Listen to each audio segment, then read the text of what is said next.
Olá, bom dia a todos! Esse vídeo é referente ao capítulo 19 do Papel dos Médiuns na Comunicação Espírita do Livro dos Médiuns. Esse nosso momento, entendendo a comunicação espiritual com o Livro dos Médiuns, tenta, de maneira rápida, falar um pouquinho sobre o Livro dos Médiuns e os grandes ensinamentos que lá temos. Lembrando que todos nós, diariamente, devemos buscar novos conhecimentos e novas informações sobre a doutrina. Por isso, nossa Casa Espírita oferece grupos de estudos de maneira online, de maneira presencial, para que todos nós possamos ampliar o nosso conhecimento. Bom, como já diz o título do capítulo 19, o papel dos médiuns na comunicação espírita, nós estamos falando especificamente de comunicações escritas ou faladas. Afinal de contas, outras comunicações que já estudamos em vídeos anteriores são pouco praticadas atualmente. As pancadas, não é?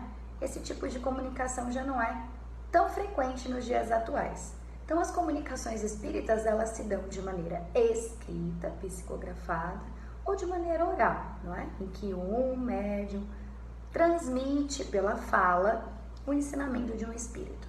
Então, qual é o papel do médium? É o que a gente vai entender nesse capítulo. Já falamos em capítulos anteriores que o médium serve como intermediário, que o médium é instrumento para a comunicação do espírito. Fundamentalmente, esse é o papel do médium, ser instrumento de uma comunicação. Mas como isso se dá? O que os espíritos nos dizem é que, para que haja a comunicação, o espírito errante, ou seja, o espírito desencarnado, se comunica com o espírito encarnado, o espírito do médium, porque a língua universal de comunicação entre espíritos é o pensamento. Sendo assim, o espírito do médium vem e recebe o espírito e o seu pensamento. Vamos tentar de novo. É como se o espírito desencarnado fosse um músico e, vamos supor, o médium seja um violão. Precisa-se do violão para que saia o som, mas fundamentalmente precisa-se da pessoa, do músico tocando esse violão. Então, ao se comunicar por pensamento, o espírito do médium recebe esse pensamento e passa a comunicação. O que os espíritos nos dizem é: quanto mais evoluído, quanto mais inteligente, quanto mais conhecimento esse médium traz, seja desta ou de outras existências, de outras encarnações, mais fácil se dá essa comunicação. Por isso, às vezes, surgem os questionamentos: então um analfabeto não pode psicografar?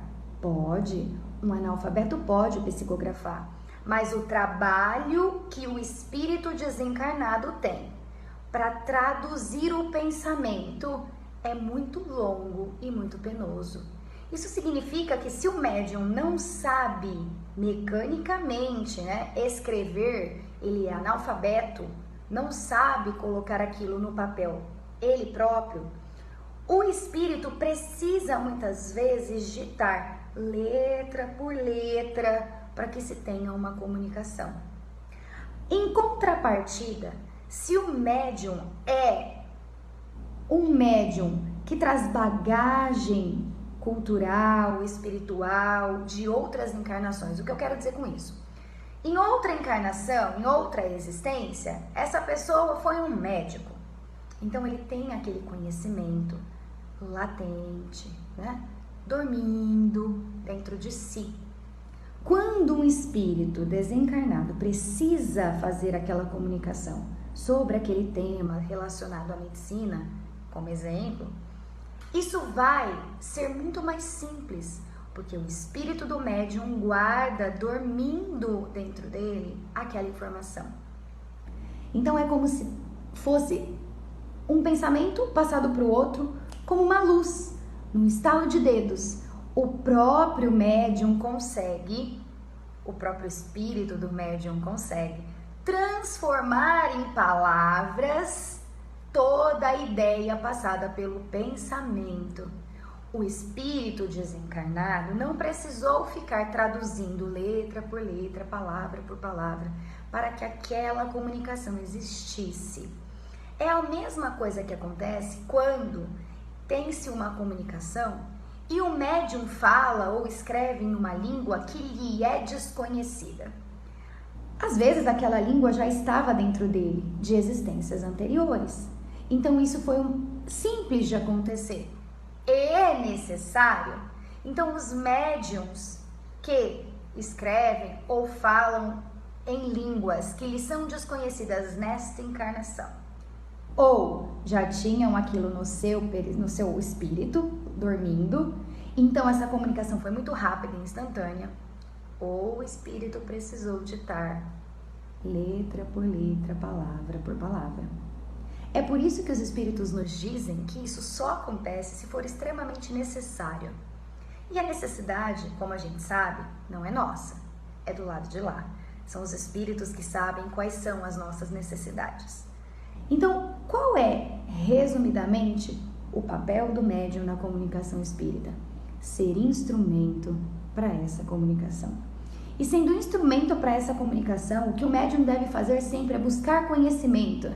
Independente se ele esteja começando, se há muito tempo que ele pratica a mediunidade. Ele sempre deve buscar conhecimento. Porque quanto mais conhecimento nós temos como médiums, mais fácil será para os espíritos essa nossa comunicação. Melhor instrumentos nós seremos. Bom, eu espero que, claro, existem muito mais informações nesse capítulo no livro dos médiuns e, se for do interesse de vocês, encontra-se disponível em PDF no site da Federação Espírita Brasileira, para que vocês possam ler na íntegra. O que eu desejo novamente, como todas as semanas, é que nessa a gente possa ser um pouquinho melhor, buscar um pouquinho mais de conhecimento, para que nós possamos ser reflexo daquela melhora íntima que tanto buscamos. Uma boa semana a todos!